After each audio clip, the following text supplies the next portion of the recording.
देखिए बच्चों, आज हम लोग एक इंग्लिश का टॉपिक स्टार्ट करेंगे जो समरी के नाम से एग्जाम में पूछा जाता है। समरी के नाम से एग्जाम में पूछा जाता है और क्वेश्चन इससे इस प्रकार आता है कि write a summary of any one of the following prose. और प्रोज सेक्शन से कोई एक चैप्टर ले लिया जाता है। जैसे कि इंग्लिश में बहुत सारे चैप्टर हैं, उनमें से एक चैप्टर ही है ये द आर्टिस्ट। तो मान लीजिए इसी पर पूछ दिया कि write a summary of any one of the following prose, और उनमें 3 ऑप्शन दिया रहेगा, 3 चैप्टर किसी का नाम दिया रहेगा, जिनमें से एक ये हम एग्जांपल उठाए हैं द आर्टिस्ट। इस प्रकार से एग्जाम में पूछता है ये क्वेश्चन और 5 मार्क्स का पूछता है। ठीक, ये जो समरी होता है ये लिखना होता है 100 से 120 वर्ड में। लिमिटेशन है, समरी का लिमिटेशन है कि ये पूछा जाएगा इसको कितने वर्ड में लिखे, तो 100 to 120 वर्ड में इसको लिखना है। ठीक, और आइए हम आपको एक स्टार्टिंग बेसिक डिटेल से बताते हैं। बीएससीबी 2024 एग्जाम में, यानी कि जो ये आने वाला 2024 का एग्जाम है, उसमें 100 मार्क्स के इंग्लिश पेपर में ये समरी द आर्टिस्ट कंफर्म रूप से पूछा जाएगा। द आर्टिस्ट ही कंफर्म रूप से पूछा जाएगा। और भी ऑप्शन हो सकते हैं, लेकिन ये द आर्टिस्ट फिक्स है कि यही रहेगा। बिल्कुल हमारे तरफ से आप निश्चिंत रहें और इस समरी को एकदम कंफर्म रूप से याद कर ले, समझ लें, क्योंकि ये समरी 2024 के एग्जाम में निश्चित ही आएगा तो आएगा। तो हम लोग द आर्टिस्ट की जो कहानी है इसको पहले एकदम बारीकी से समझेंगे, और जब कहानी समझ में आ जाए तो इसकी समरी हम अपने शब्दों में लिखेंगे। और लिखने का तरीका प्लस में समरी लिखकर हम आप लोगों को खुद दिखाएंगे यहाँ पर किस तरह से एग्जाम में समरी को लिखना है, ये वर्ड लिमिटेशन का ध्यान रखते हुए। तो अब हम लोग स्टार्ट करेंगे अपने कहानी को, द आर्टिस्ट को। आते हैं हम लोग द आर्टिस्ट की कहानी स्टार्ट करने के लिए। चलिए थोड़ा द आर्टिस्ट की जो राइटर है उनके बारे में पहले जान लेते हैं। ये है द आर्टिस्ट के राइटर, जिनका नाम है सीगा नायो। यहाँ पर ऊपर में लिखा हुआ है, ये प्यारा सा अपना राइटर है द आर्टिस्ट का। आइए इनके बारे में थोड़ा सा और जान लेते हैं। इनका जो जन्म है, जन्म 20 फरवरी 1883 ईस्वी को जापान में हुआ था, और इनकी मृत्यु 21 अक्टूबर 1971 यानी जापान में ही हुआ था। इतने तिथि को, इतने डेट को, इतने सन को इनकी मृत्यु जापान में ही हुई थी, यानी कि ये जापान में ही जन्मे, जापान में ही इनकी मृत्यु हुई। तो ये राइटर थे, इनमें कोई शक नहीं कि जापानीज है। तो इधर नीचे लाइन में लिखा है सीगा नायो was a Japanese novelist and short story writer, यानी ये नोबलिस्ट भी थे और शॉर्ट स्टोरी राइटर भी थे, जिनमें से इनका एक शॉर्ट स्टोरी ही है ये द आर्टिस्ट। बहुत ही प्यारा सा स्टोरी है, छोटा स्टोरी है। इसको एकदम बारीकी से हम लोग समझेंगे, बहुत आसान भाषा में समझेंगे, थोड़ा सा अपने कैरेक्टर को इसमें लाएंगे हम, इस कौन है, क्या है, कैसे है। ठीक, इस द आर्टिस्ट कहानी में थोड़ा सा आपको हम बताते हैं डिटेल्स इसकी एकदम संक्षिप्त में, कि एक छोटा सा बच्चा होता है जिसकी जिंदगी को उसके माता पिता और शिक्षक के द्वारा बर्बाद किया जाता है। उसकी जिंदगी मतलब उसकी जो कला होती है, कलाओं को बर्बाद किया जाता है। इसीलिए इस शॉर्ट स्टोरी का नाम पड़ गया द आर्टिस्ट, क्योंकि जो बच्चा था ना वो एकदम आर्टिस्ट था, बहुत प्यारा सा बच्चा था। आइए उस बच्चा से मिलते हैं हम लोग। यही वो बच्चा है जिसका नाम है सेबी। ये इसका नाम है सेबी। इस कहानी में इसी बच्चे की किरदार है, इसी के बारे में हम लोग को पढ़ना है। तो ये बच्चा है सेबी, कहानी इसी से स्टार्ट होती है। ये सेबी, ये जो सेबी है, इसके माता पिता भली भांति जानते थे कि ये सेबी बाहर जाया करता था, घर से बाहर कहीं भी, और कुछ कद्दुओं को उधर से लेकर आता था, कुछ कद्दुएं इकट्ठा करता था, इसका यही काम बन गया था। ये घर से बाहर जाता था, कद्दुओं को आसानी से कुछ पैसे देकर ले आता था। देखिए ये जो कद्दू है, यहाँ पर सेबी घर से बाहर जाया करता था, महज कुछ पैसे देकर इन कद्दुओं को घर लेकर आता था, और इस प्रकार से इन कद्दुओं को घर में इकट्ठा करता था। जब भी वो बाहर जाया करता था, कद्दू खरीदकर घर पे लाता था, तो सबसे पहले उन कद्दुओं के ऊपर एक गोलाकार छिद्र बनाता था। सबसे पहले कद्दुओं के शीर्ष कहे या कुछ हिस्से पर एक ऐसे गोलाकार छिद्र बनाता था, और कद्दुओं के सतह को चाय पत्तियों की मदद से घिसाई करता था, जिस पर कद्दुओं पर शाइनिंग यानी चमक आए। ठीक, इसके बाद इन छिद्र के द्वारा कद्दुओं के अंदर जो बीज या जल्ला जो भी उपस्थित रहता था उनको बाहर निकालता था। छिद्र की मदद से इनमें जो भी बीज रहे या जल्ला रहे इसके अंदर, कद्दू आपने देखा ही होगा, उन सभी को बाहर निकालता था। ऊपरी सतह को तो चाय पत्ती की मदद से चमकाता ही था। आंतरिक सतह सुरक्षित रहे, बदबू ना आए, ज्यादा दिन तक टिकाऊ हो, इसके लिए उसने शराब का मदद लेता था। इन छिद्र के द्वारा इसमें शराब की कुछ मात्रा उड़ेलता था, डालता था और अच्छी तरह से हिलाकर फिर उन शराब को वापस नीचे गिरा देता था। इससे उसकी ये फायदा थी कि ये जो आंतरिक सतह है वो सड़े नहीं, बदबू नहीं दे, इसलिए वो शराब का प्रयोग करता था और शराब डाल करके उन कद्दुओं के आंतरिक सतह की कहे तो मरम्मत किया करता था, जैसे बाहरी सतह को इन चाय पत्तियों की मदद से करता था। ठीक, ये जो शराब था वो लाता कहां से था?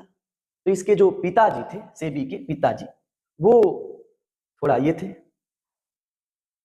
ड्रिंकिंग करते थे और ड्रिंकिंग करने के बाद अपने ये जो शराब की बोतल थी उसको फेंक देते थे। उन्हीं बोतल में से कुछ थोड़ी सी मात्रा, बची खुची मात्रा को वो इकट्ठा कर उन कद्दुओं में डालता था और फिर उन कद्दुओं की मरम्मत किया करता था। ये जो सेबी था, सेबी कद्दुओं में एक खास प्रकार की रुचि रखता था, कद्दुओं के बारे में हमेशा सोचा करता था, यानी इसकी इंटरेस्ट थी, जो लगाव थी कद्दुओं से बेहद ही अत्यधिक थी। ये एकदम इसको कद्दू इतने भाते थे, हमेशा कद्दू में ही डूबा रहता था, कद्दुओं में मगन रहता था। ये एक दिन समुद्र किनारे टहल रहा था, सेबी है जो समुद्र के किनारे टहल रहा था। समुद्र के तट पर बसे कुछ झोपड़ियों में से, ये जो समुद्र के किनारे बसे जो झोपड़ी है उनमें से एक वयस्क आदमी, कहे तो एजेड आदमी, इन झोपड़ियों में से बहुत तेजी से निकलकर इन भीड़ में कहीं पर जा रहा था। वयस्क आदमी जो है यही है, इसी के बारे में बोले, ये इन झोपड़ियों से निकलकर इधर भीड़ में कहीं जा रहा था। तब तक उस व्यक्ति के ऊपर इस टहलते हुए सेबी की नजर पड़ी। सेबी के दिमाग में हमेशा क्या चलता था? कद्दू कद्दू कद्दू। ये सेबी है, इस सेबी की नजर इस व्यक्ति पर पड़ी। इस व्यक्ति के ऊपरी हिस्सा, सिर्फ सिर को ये कंसीडर करता है, बाकी के धड़ से इसको कोई तात्पर्य ही नहीं है। ये सेबी इसके सिर को देखता है और ये अपने कद्दू के कल्पना में इतना ना खोया रहता था, इस व्यक्ति के जो सिर है, ये सिर इस सेबी को लगता है ये भी एक कद्दू है, और देखकर बोला वाह क्या कद्दू है, और इसकी कल्पना में खो गया। ये कद्दू है, इसको ऐसे ले जाएंगे घर, इसकी अच्छी तरह से मरम्मत करेंगे, ये वो पूरे सोचने लगा इसके बारे में। तब तक इस पर निगाहें गड़ाकर सोच ही रहा था। कुछ समय बाद ये व्यक्ति इस भीड़ में ओझल हो चुका, इसकी नजरों से गायब हो चुका। अभी सेबी को लग रहा था कि ये कोई कद्दू ही है जो भीड़ में खूब अच्छी तरह से भ्रमण कर रहा है, और उन कद्दू में ये खोकर सोच रहा है कि हम इसको घर ले जाएंगे, घर ले जाकर अपनी तरह से इसकी कोई मरम्मत करेंगे, जो भी करना। इसके दिमाग में कद्दू कद्दू ऐसे चलते रहते थे। तब तक ये लिप्त हो गया भीड़ में। तब कुछ पल बाद इस सेबी को समझ में आया कि ओह ये कद्दू नहीं था, ये अवश्य किसी गंजे व्यक्ति का सिर था जिसके ऊपर बाल नहीं थे। ठीक, जैसे इसको पता चलता ये खुद के ऊपर बहुत जोर जोर से हंसने लगता है कि क्या मैं कल्पना कर रहा था, किसी खंजे व्यक्ति के सिर को मैं कद्दू सोच रहा था। और ऐसे हंसते हुए वो अपने घर को लौटता है, खुद के ऊपर हंसते हंसते अपने घर आ जाता है।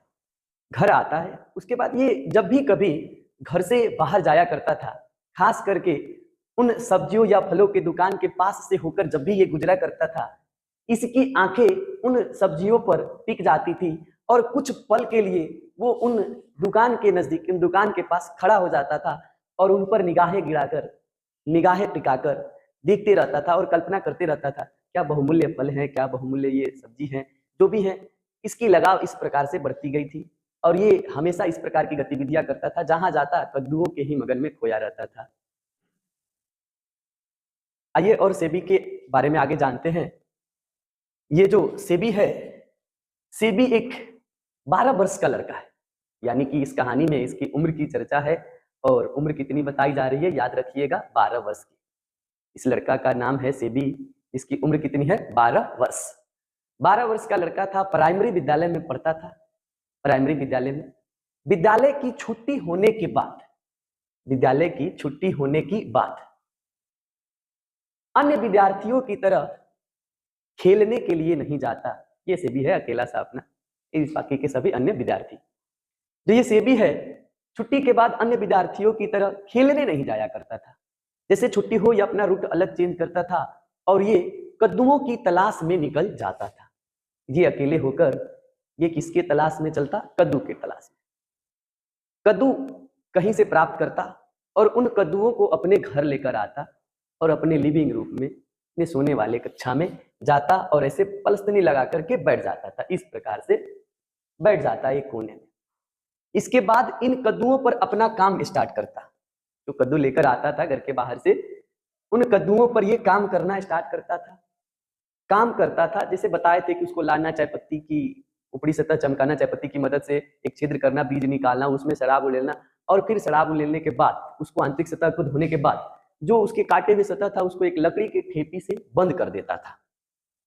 कद्दू के जो ऊपरी से इस पे काटे हुए थे उसको क्या करता था, लकड़ी के ठेपी से उसको बंद कर देता था, और तौली में लपेट करके, एक कपड़े में लपेट करके इसको टीन के बॉक्स में बंद कर देता था। उस कद्दू की मरम्मत करने के बाद, उसमें शराब उलेलने के बाद, लकड़ी के ठेपी से बंद करने के बाद उसको टीन के एक बक्से में बंद कर देता था, और तब उस बक्से को अलकतरे अलकतरे के बने एक चबूतरे पर उसको रख देता था, और तब सोने जाता था, सोने जाया करता था। और सुबह सोकर उठते उठते सबसे पहले इन बॉक्से को खोलता था, इन बॉक्स को खोलता था, और खोलकर ऐसे खुश होता था जैसे कि वो अपने किसी खजाने को खुला है। इन कद्दुओं को देखकर इस प्रकार से खुश होता था जैसे वो अपने किसी बहुत बड़े खजाने को देख रहा है, और इनमें कद्दू को पाता था। और उन कद्दुओं की फिर से क्या करता है, रात भर उस प्रकार से प्रक्रिया करने के बाद, शराब डालने के बाद कद्दू कद्दू की आंतरिक सतह जो थी गीली हो जाती थी, उसमें से जो वेस्ट पदार्थ थे उसको निकाल देता था। फिर उसको धागे की मदद से, धागे बांध करके उसको धूप में, सूर्य के नीचे, सूर्य के प्रकाश के नीचे धूप में सूखने के लिए इस प्रकार से कुछ बांध देता था। इसके बाद उसको वो ऐसे घूरता रहता था और खुश होता था जैसे उसके ये सभी खजाने हैं, इस बहुमूल्य वस्तु है, इन्हीं में विलिप्त रहता था। और इन सभी प्रक्रिया करने के बाद, सुबह उठने के बाद, ये सभी करने के बाद, तब वो विद्यालय जाया करता था, तब वो अपने विद्यालय के लिए निकल जाता था। सेबी जो है, सेबी एक बंदरगाह वाले इलाके में रहता था। ऐसे वो इलाका प्राथमिक रूप से देखा जाए तो एक नगर के रूप में ही कंसीडर किया जाता था उसको, जिसमें सेबी रहा करता था। वो छोटा सा बस्ती था, बस्ती के एक छोर से दूसरे छोर को महज 20 मिनट में आर पार किया जा सकता था। कद्दू कैसे भी हो, ये कद्दू के प्रति इसका इंटरेस्ट था। इसको ये फर्क नहीं पड़ता था कि कद्दू असामान्य दिखने वाले हैं कि किस प्रकार से हैं। जो सभी को भाते हैं, जो लोग कद्दू सब्जियों के प्रयोग में ले जाते हैं, उनकी आवश्यकता क्या होती है कि कद्दू जो हो नॉर्मल शेप में हो, बडोल नहीं हो, बहुत छोटा नहीं हो, थोड़ा नाजुक हो, इसको कहते हैं हम लोग खींचा बोलते हैं, इस प्रकार का कद्दू हो। और जो सेबी का जो इंटरेस्ट था, इस प्रकार के कद्दू हो ऐसा कुछ नहीं, इसको मतलब बाजार में बिकने वाले कद्दू हो, चाहे जैसे कहें तो छांट में रख दिया जाता है कि ये नहीं बिक सकता कद्दू, वो इनमें कोई असामान्यता नहीं इसको दिखाई देती थी। किसी भी प्रकार का कद्दू हो उसमें इसका इंटरेस्ट रहता था। और जो लोग सामान्यतः कद्दू को खरीदते थे अपने सब्जी के प्रयोग में, खास करके उन कद्दुओं में तो इसका कोई इंटरेस्ट ही नहीं था। ये कुछ डिफरेंट टाइप के ही कद्दू खोजता था, जिसको सभी व्यक्ति नहीं पूछते थे, बाजार में कहे पैसे छाट के रूप में रख दिया जाता था। इस प्रकार के कद्दुओं में इसका इंटरेस्ट रहता था। एक दिन की बात है कि इसके घर इसके पिताजी के, सेबी के पिताजी के दोस्त आए थे। देखो भाई, ये हैं सेबी, अपना प्यारा सा छोटा सा बच्चा है 12 वर्ष का, जो प्राइमरी विद्यालय में पढ़ता है, इसका इंटरेस्ट कद्दू में है। ये है सेबी के पिताजी, देख लो भाई, देखने में कितने खतरनाक है। और ये रहे इस पिताजी के दोस्त जो कि सेबी के घर आए हुए हैं। इसके पिताजी से सेबी के बारे में कुछ बातें कहते हैं, वहीं अपने में वार्तालाप ये दोनों कर रहे हैं, और सेबी अपना यहीं साइड में कुछ अपने कद्दू पर काम कर रहे हैं। तब तक इसके पिताजी की जो दोस्त है वो कहते हैं, देखो सेबी बेटा, इस तरह के सामान्य दिखने वाले कद्दुओं का ढेर इकट्ठा करने से कोई फायदा नहीं है। और भी कुछ बातें करते हैं इसके पिताजी से कि आपके जो ये छोटा है, जो बच्चा है, इसकी क्या बेहुदा इंटरेस्ट है, क्या इसका कद्दुओं से लगाव है, वो भी फालतू के कद्दुओं से। इस प्रकार की कुछ बातें करते हैं और सेबी से कुछ कहते हैं, इन प्रकार के कद्दुओं का ढेर इकट्ठा करके तुम क्या कर ही सकते हो। तब तक सेबी ने कहा कि हमें कोई फर्क नहीं पड़ता इन सामान्य कद्दू या किसी भी प्रकार के कद्दुओं से, और कहकर यही चाहता था कि मामला यहीं पर खत्म हो जाए, इनके बहस के बीच में हम ना पड़े। लेकिन बातें यहीं पर खत्म नहीं होती है। सेबी ने तो कह ही दिया था कि मुझे इसी प्रकार के कद्दू पसंद है, क्योंकि वो बात को खत्म करना चाहता था। लेकिन इनके पिताजी और दोस्त की जो वार्तालाप थी वो यही खत्म नहीं होती है, आगे बढ़ती है वार्तालाप। और ये कहते हैं, याद है ना वो कृषि प्रदर्शनी का कद्दू, इतना बड़ा, विशाल और चौड़ा लंबा था। इसी कद्दू के बारे में चर्चा स्टार्ट कर दिए थे, जो बसंत कृषि के मौसम में लाए गए थे, कृषि प्रदर्शनी के मौसम में दिखाने के लिए कि ये विशेष प्रकार की कद्दू है। इन सभी की बातों को सुनकर ये जो सेबी है, इसको लग रहा था कि क्या बेहुदा बातें ये लोग कर रहे हैं। और कहा कि इस प्रकार की बातों में हमें कोई इंटरेस्ट नहीं है, ना ही उस प्रकार की कद्दू से हमारा कोई इंटरेस्ट है। वो एक बडोल सा कद्दू जिसे किसी कृषि प्रदर्शनी से बाहर कर दिया गया था। तब तक इसके जो पिताजी हैं इस पर एकदम आंखें चौड़ी करके लाल पीला होकर बहुत गुस्सीला होकर देखते हैं, बहुत क्रोध करते हैं। सेबी ने भी उन कद्दुओं के बारे में कुछ बोल दिया, जिसपे उसके पिताजी बहुत गुस्सीला हो गए और बोले कि अच्छा होगा कि तुम अपना मुंह बंद ही रखो, नहीं तो मुझसे बुरा कोई नहीं होगा। इतना कहते हैं उसके पिताजी, फिर मामला यहीं पे खत्म होती है। फिर कहानी आगे बढ़ती है। ये जो सेबी है, सेबी एक दिन अपने घर के बाहर वाली सड़क से मतलब गुजर रहा था, जिधर सब्जी मंडी था, सब्जी का मार्केट था।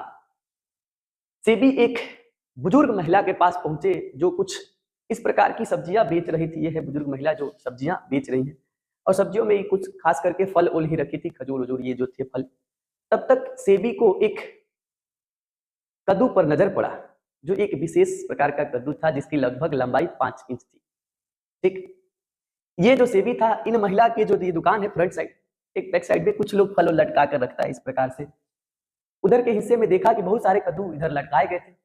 तब सेबी उनको बहुत देर तक घूरता रहा और इस महिला से पूछा कि क्या मैं इन कद्दुओं को करीब से देख सकता हूँ। तो महिला ने जवाब दिया, हाँ देख सकते हो, क्यों नहीं देख सकते हो। फिर कद्दू की बहुत खुशी हुई कि अरे मेरी बात तो सुनी गई किसी के द्वारा, और गया उन कद्दुओं के करीब से देखा उन कद्दुओं को और उनमें विलिप्त रहा। तब तक वही अनोखा वाला कद्दू इसको पसंद आया था जिसकी लंबाई बोले 5 इंच थी। ठीक, और इस कद्दू को देख करके ये चौंक गया था जैसे यहाँ। फिर इस महिला से इस कद्दू को खरीदने की प्रस्ताव रखता है कि ये कद्दू मुझे चाहिए, इसकी कीमत क्या है। महिला ने तो सोचा इतना छोटा बच्चा है, इससे कीमत क्या बताऊं कि ये खरीद भी ले। थोड़ी देर के लिए समंजन में फंस गई ये भी महिला, और फिर बोली कि ये कद्दू तुम्हें 10 येन में दे दूंगी। येन जो कि जापान की मुद्रा है, ये कहानी भी जो है जापान की है। तो 10 येन में दे दूंगी, मतलब कहे तो 10 पैसा में तुमको दे दूंगी। उस वक्त इस सेबी के पास पैसे नहीं थे।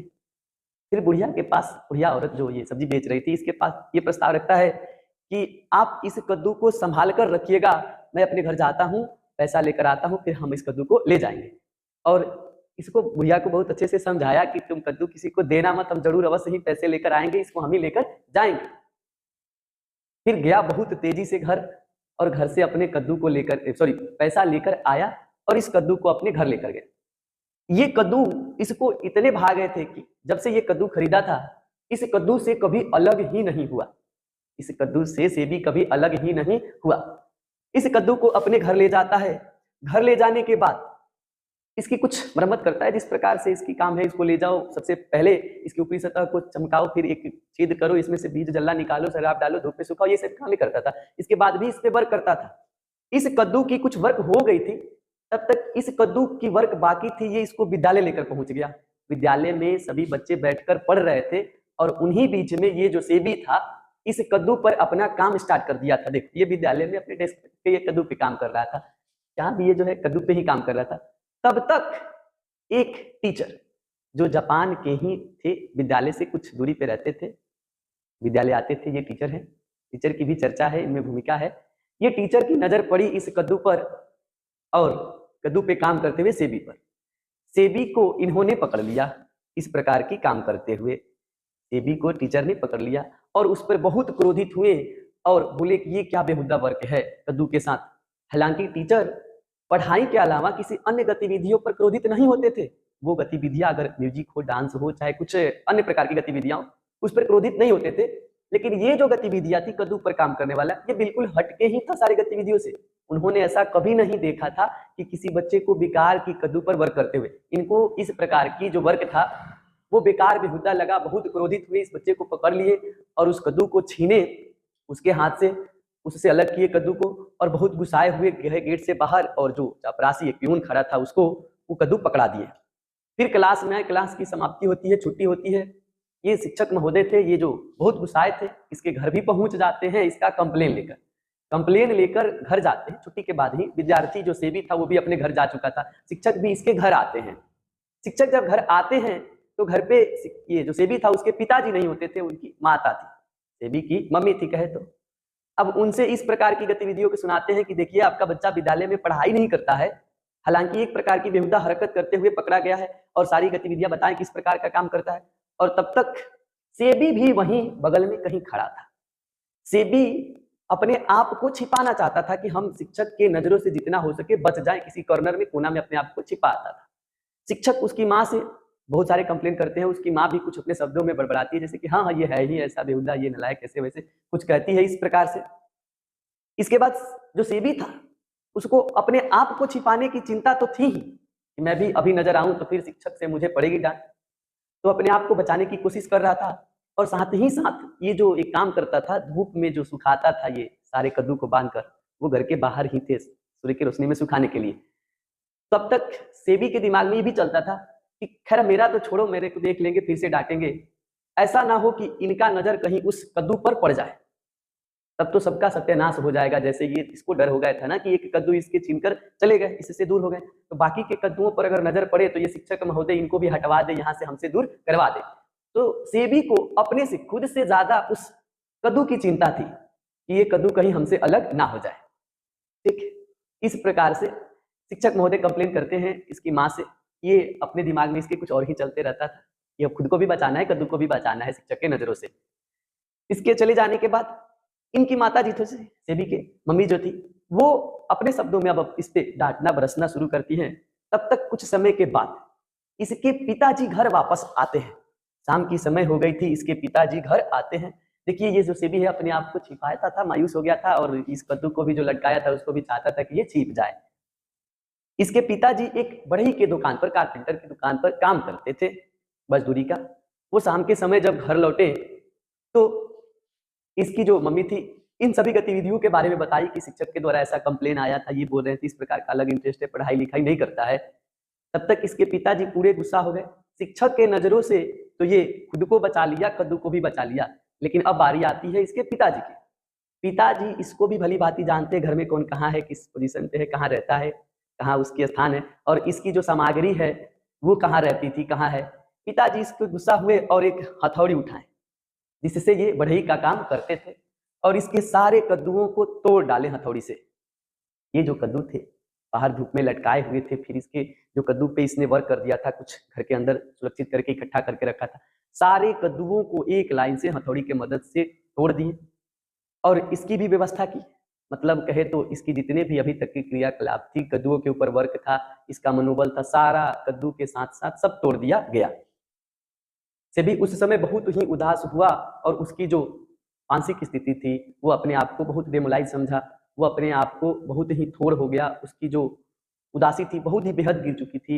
मतलब बहुत कहे तो वो एक प्रकार से अपने आप को वीकनेस प्रकार की, कमजोर रूप में, अपने आप को असहाय रूप में उस समय समझता था। अब आते हैं कहानी में एक और किरदार आते हैं। ये तो सेबी है, सेबी के माताजी पिताजी शिक्षक हैं ही। अब एक किरदार कोई नया नहीं आता है, वही जो शिक्षक ने क्लासरूम में कद्दू इससे छीनकर जो चपरासी को दिए थे, उस चपरासी की थोड़ी सी कहानी है इसमें। ये है एक चपरासी जो बेहद ही गरीब था, वो भी जापान के एक हिस्से से ही आता था विद्यालय में। चपरासी की जो तनख्वाह थी बहुत ही कम थी, इसकी आर्थिक स्थिति भी बहुत दयनीय थी।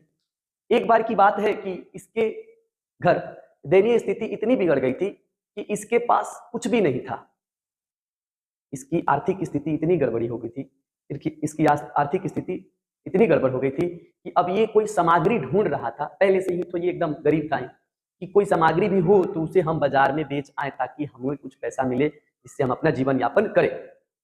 इसके घर में कुछ नहीं देखा सिवाय कद्दू के, और वो भी कौन सा कद्दू, जो इसको शिक्षक ने सेबी से छीनकर दिया था। ठीक, ये उस कद्दू को बहुत ही हिफाजत से संभाल कर अपने घर ले गया था। वैसे चपरासी को कुछ मिलता नहीं था विद्यालय से। बड़े दिनों बाद शिक्षक ने उसको एक बेकार की चीज मानते हुए चपरासी को दिया भी था, तो उसको वो फेंका नहीं था, अपने घर ले जाकर बड़ी हिफाजत से संभाल कर रखा था। और तंगहाली के दिन में इसके घर में कुछ नहीं नजर आता सिवाय इस कद्दू के। वो बेचने की स्थिति में था कि कोई सामग्री हो तो बेचे ताकि हमको कुछ पैसे मुहैया हो जाए। इस प्रकार से वो अंतिम स्थिति में निर्णय लेता है कि अब यही तो है, कद्दू ही है। फिर सोचता है कि क्या कद्दू ये बिकेगा बाजार में, चाहे कहीं भी बिकेगा। तो सोचते सोचते हुए उसने मन बनाया कि अब आखिर हमारे पास है ही क्या इसके अलावा, ट्राई कर लेते हैं, कहीं बिक जाए। तो इसने कद्दू को उठाया और एक कलाकृति की दुकान पर पहुंच गया जहां पर हाथ से बनाई हुई वस्तुएं बिकती थी। वहां पर ले गया और अपने मन में ये सोचकर गया था कि शायद ये बिक जाए, वही मेरे लिए ढेर है, कुछ पैसे इससे मिल जाए, ये फालतू की चीज जो हमारे घर में पड़ी है इससे ही हमको कुछ पैसे मिल जाए, यही सोचकर अपने मन में गया था। मतलब इसको ऐसा लगता था कि ये कद्दू बिकेगा भी कि नहीं बिकेगा। फिर गया एक कलाकृति की दुकान पर इसको बेचने के लिए। जैसे ही ये कलाकृति वाले को दिखाया गया कि ये बेचना है हमको, तो बहुत ही ये अंदर ही अंदर सोच रहा था कि कहीं हमको ये भगा मत दे कि ये भी बिकता है, ले जाओ यहाँ से, इस प्रकार से। लेकिन जो ही ये दिया, उस दुकानदार ने कहा कि इसका मैं 10 पैसा दूंगा, 10 येन, जापान में इसको येन बोलेंगे, 10 येन देगा, 10 पैसा दूंगा। तब इसके दिमाग में अचानक एक बात आई, यार ये भी बिक रहा है, यानी कि ये बिक जाएगा। हम तो सोच के चले थे कि बिकेगा ही नहीं, ट्राई कर रहे हैं, यानी कि ये बिक रहा है। तब इसकी जो मनोबल है थोड़ा बढ़ गई। इसने कहा नहीं नहीं, मैं 10 रुपया में नहीं दूंगा, ये तो पहले सोच के आया था भाई कि बिक जाए वही ढेर है। बिकने लगा, इसका भी भाव बढ़ गया, बोला नहीं नहीं मैं 10 में नहीं दूंगा इसको। तब फिर दुकानदार ने इसकी भाव बढ़ाई, बोला कि 15 पैसे दूंगा। नहीं नहीं, फिर भी इसने बोला अरे तो और बढ़ रहे हैं, नहीं नहीं मैं 15 में भी नहीं दूंगा। इस प्रकार से इसने इस कद्दू की भाव को बढ़वाते गया और अंत में इस कद्दू को 50 पैसे में बेचा। 50 पैसे में बेचकर ये चपरासी इतना खुश हुआ और मन ही मन ऐसा सोच रहा था कि जैसे हमें पूरे 1 वर्ष की विद्यालय से एक बार में तनख्वाह मिल गई है, 1 वर्ष से अधिक की भी तनख्वाह मिल गई है। और ये इतना खुश होता है उस पैसे को प्राप्त करके, और वो अपने घर जाता है और इन बातों को किसी से भी शेयर नहीं करता है, किसी को भी नहीं बताता है। अब जो भी कारण हो, शायद डर गया होगा बेचारा कि बता देंगे तो इस पैसे में से शेयर न लगने लग जाए, शिक्षक को भी देना पड़े, चाहे जिसका कद्दू है उसको ही देना न पड़ जाए। इस डर की वजह से, चाहे जो कुछ भी इसका कारण हो, ये बात को दबाकर रख लेता है। ये कद्दू इतने के भी बिके थे, ये कद्दू कोई मामूली कद्दू नहीं है। अभी कहानी ही खत्म नहीं हुई, कहानी में एक और नया मोड़ आता है। कुछ समय बीतने के बाद ये जो कलाकृति की दुकान थी उस इलाके में ही स्थित थी, और इस कलाकृति के दुकानदार ने उसी नगर, उसी इलाके के एक धनिक व्यक्ति से, एक धनी अमीर आदमी से वही कद्दू, सेम कद्दू, समान कद्दू जो सेबी के द्वारा छीना गया था, चपरासी के द्वारा इस कलाकृति के दुकान पर पहुंचाया गया था, 600 येन में बेचा गया। 600 येन में बेचा गया। वही कद्दू जो मामूली 10 पैसे की सेबी ने खरीदा था, चपरासी ने 50 पैसे में बेचा था, वही कद्दू उसी इलाके के व्यक्ति से 600 येन में बेची जाए, कि ये कभी सोचा ही नहीं था किसी ने। इस प्रकार से इस कद्दू की कहानी है। और तब तक जो सेबी था, सेबी इस घटना के बाद, इसके जो माता पिता थे, इस घटना के बाद जब से इसके पिताजी इसको हथौड़ी से तोड़ दिए थे, इस घटना के बाद जब से पिताजी इसके हथौड़ी से तोड़े थे, तब से ये कद्दू से कोई लगाव नहीं रखा। इसके पिताजी की सख्त वार्निंग थी कि तुम्हें इस प्रकार की कोई बेहुदा हरकत करनी ही नहीं है। इसको कद्दू से साफ अलग कर दिया गया था। लेकिन जो सेबी था, इसका पढ़ाई में बिल्कुल इंटरेस्ट नहीं था। ये एक कलाकार ही था, इसके अंदर छिपी थी कला। अब ये एक दूसरे प्रकार की कला का प्रारंभ करता है, और दूसरी प्रकार की कला है ये पेंटिंग। दूसरी प्रकार की कला कौन है? पेंटिंग। ये तब पेंटिंग का काम शुरू करता है। ये ना हुआ आर्टिस्ट, एक कला इसके माता पिता के द्वारा दबाई गई, दूसरी कला स्टार्ट किया। ये है आर्टिस्ट सेबी। लेकिन जो इसके पिताजी थे वो इसके इस पेंटिंग वाले काम को भी लेकर डांटना शुरू कर दिए थे, और इसको भी चाहते थे इसको भी बंद ही करवा। तो इस प्रकार से इस कहानी में एक 12 वर्षीय लड़का जिसका नाम सेबी है, उसकी जो कला है उसको बर्बाद किया गया। उसके माता पिता, उसके कहे तो समाज में आ गए, उसके पिताजी के दोस्त और वो चापरासी, समाज और उसके शिक्षक के द्वारा इस बेचारे बच्चे की कला को बर्बाद कर दिया गया। इसकी कला दबा दी गई, इस बच्चे की कलाकारी को नष्ट कर दिया गया।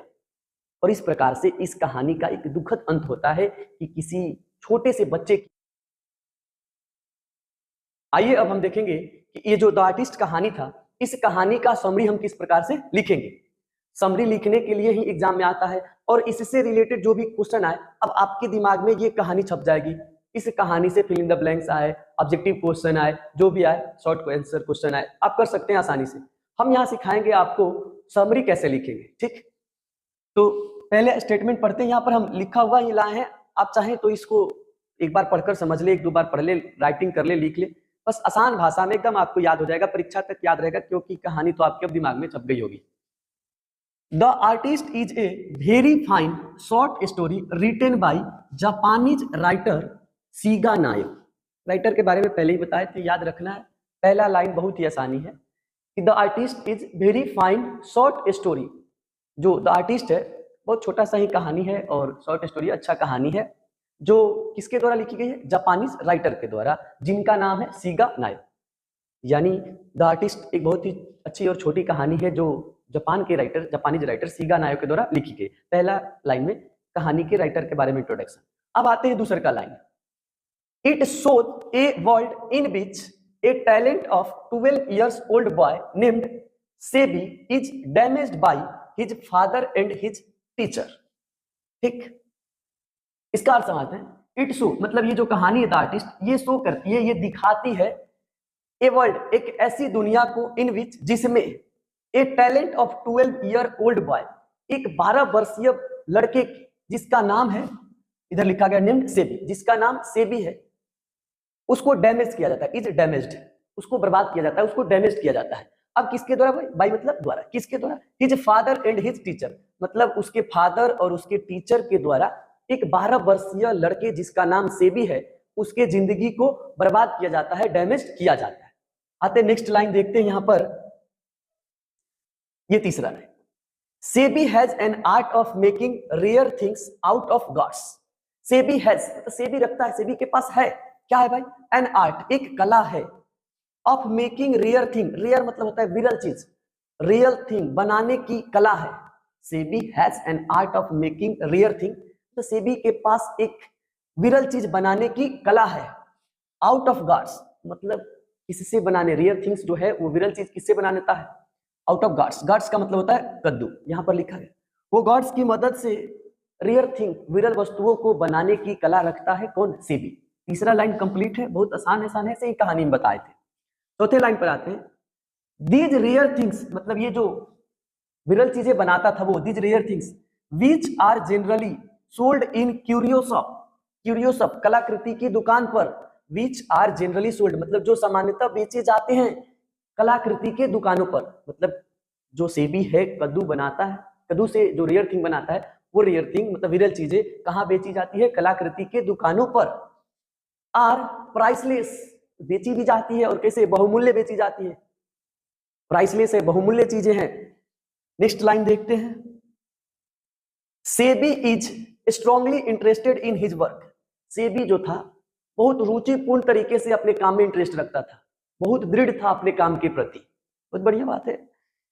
ही कन्वर्ट्स मतलब वो बदलता है, ए सिंपल गार्ड एक साधारण कद्दू को, इनटू ए प्राइसलेस क्यूरियो एक बहुमूल्य क्यूरियो में, एक बहुमूल्य कलाकृति में उसको बदल देता है। जो सेबी है वो कन्वर्ट करता है, ही किसके लिए आया है यहाँ पर, ही सेबी के लिए। ही कन्वर्ट्स ए सिंपल गार्ड वो साधारण कद्दू को एक बहुमूल्य कद्दू में या एक बहुमूल्य कलाकृति में उसको बदल देता है। His one guards that he buy in 10 cent only. His one guard मतलब उसका एक गार्ड, that मतलब जो he buys वो खरीदता है, in 10 cent only सिर्फ 10 रुपया में। उसका जो एक गार्ड वो खरीदता था वो only सिर्फ कितने रुपये के था, 10 सेंट, मतलब वही जापान में येन सेंट कहते हैं उसको, 10 पैसे में सामान्यतः खरीदता था। After working on it, after मतलब के बाद, वर्क करने के बाद, आफ्टर मतलब के बाद, वर्किंग मतलब किसके बाद, काम करने के बाद, ऑन इट, इट किसके लिए आया, तो कद्दू के लिए आया। तो कद्दू पर वर्क करने के बाद इट इज सोल्ड इन 600 येन, मतलब काम करने के बाद जो कद्दू थे वो कितना के बिके, 600 में बिके, 600 येन में बिके, ठीक, जापानी मुद्रा yen. His art is not seen by his parents and his teacher, उसकी जो कला थी, हिज आर्ट्स मतलब उसकी सेबी की जो कला थी, इज नॉट सीन बाय नहीं देखी गई, बाय किसके द्वारा, हिज पेरेंट्स मतलब उसके माता पिता के द्वारा, उसकी जो कला थी उसको नहीं देखी गई, नहीं समझी गई, एंड हिज टीचर मतलब उसके शिक्षक के द्वारा भी उसकी कला को नहीं देखी गई, नहीं समझी गई। नेक्स्ट लाइन पर आते हैं। SEBI gives it up, give up मतलब होता है छोड़ना, त्यागना, इस प्रकार से बनाते हैं। तो सेबी उसको छोड़ देता है, इट मतलब ये जो काम करता था उसके लिए आया, कलाकृति का जो काम करता था, गार्ड्स बनाता था, उसको छोड़ देता है। Next line. He does not gate, वो नहीं पाता, ही डज नॉट गेट वो नहीं पाता है, अटेंशन मतलब वो अटेंशन आकर्षण नहीं पाता है, फॉर हिज न्यू आर्ट, तो वो अपने नए काम पर, जो अपना नया काम करता है उस पर भी अटेंशन नहीं पाता है, और पेंटिंग टू तो जो वो नया काम करता था पेंटिंग का भी, उस पर भी वो आकर्षण नहीं पाता था, वो अपने माता पिता, वो अपने शिक्षक या जो भी कहे उसको नजर ही नहीं जाती थी। उसकी जो अगली कला थी, कौन सी कला थी भाई, उसकी अगली कला जो ये पेंटिंग थी, इस पे भी उसके पेरेंट्स का भी नजर नहीं जाता था, नहीं आकर्षण होता था। इन हिज वे मतलब इस प्रकार से, इन हिज वे का मतलब हुआ इस प्रकार से, इन हिज वे मतलब इस प्रकार से। द स्टोरी शोज, इस प्रकार से स्टोरी दिखाती है। द डैमेज, एक डैमेज को दिखाती है, एक कहे तो पतन को दिखाती है। क्या दिखाती है, आइए आगे देखते हैं। That adults world, that adults मतलब होता है वयस्क, एडल्ट्स वर्ल्ड मतलब वयस्कों की दुनिया। Dodge to a world of young, मतलब एक वयस्कों की दुनिया, does to a world of young मतलब एक वयस्कों की जो दुनिया है वो किस प्रकार से डैमेज कर देती है यंग स्टर की दुनिया को। बड़े लोगों की जो दुनिया है वो एक छोटे के टैलेंट के, छोटे की दुनिया को किस प्रकार से डैमेज कर देती है, यही चीज इस कहानी में दिखाया गया है। और ये इसका शॉर्ट समरी हो गया, जो वर्ड लिमिटेशन का ध्यान रखते हुए लिखना है और बहुत सिंपल आसान भाषा में लिखा गया है। इसका हिंदी भी आपको मिल जाएगा कन्वर्ट किया हुआ, नेक्स्ट पेज पे देख लीजिए। यहाँ पर लिखा है द आर्टिस्ट एक बहुत सुंदर छोटी कहानी है जो एक जापानी लेखक सीगा नायो के द्वारा लिखी गई। जो पहला लाइन में अंग्रेजी में समझाए उसी का सेम टू सेम इधर हिंदी में ट्रांसलेट किया गया है। लास्ट वाले लाइन को पढ़कर सुना देते हैं आपको। इस तरह से कहानी उस नुकसान को, डैमेज को दिखाती है जो वयस्क लोगों की दुनिया बच्चों की दुनिया पर थोप देती है। मतलब इस प्रकार की नहीं करना है, इस प्रकार की करना है, बच्चों की टैलेंट की कोई वैल्यू नहीं, उसको डैमेज कर दिया जाता है। तो इस प्रकार से द आर्टिस्ट कहानी हम लोग पढ़े, उसके समरी को ऐसे लिखेंगे। एग्जाम में 2024 में ये जो समरी है निश्चित रूप से पूछा जाएगा। आप इस कहानी को बढ़िया से पढ़ ले, समरी को एक दो बार पढ़ ले, फिर राइटिंग कर ले। रटने की भी आवश्यकता नहीं है क्योंकि ये एकदम अपनी भाषा में लिखा गया। जो किताब की भाषा है उसका इसमें उपयोग नहीं किया गया, उसकी सेंटेंसेस इसमें नहीं लाई गई, इसमें बहुत ही सिंपल सेंटेंसेस का प्रयोग किया गया है। आपके दिमाग में आसानी से फिट आएगा। तो आज का ये टॉपिक था हमारा, बहुत ही इंपॉर्टेंट, 5 मार्क्स का आता है, जो परीक्षा में आपको 5 में 5 मार्क्स दिलाकर ही जाएगा। निश्चित रूप से इसको कंप्लीट कर ले। तब तक आज के लिए इतना ही। जय।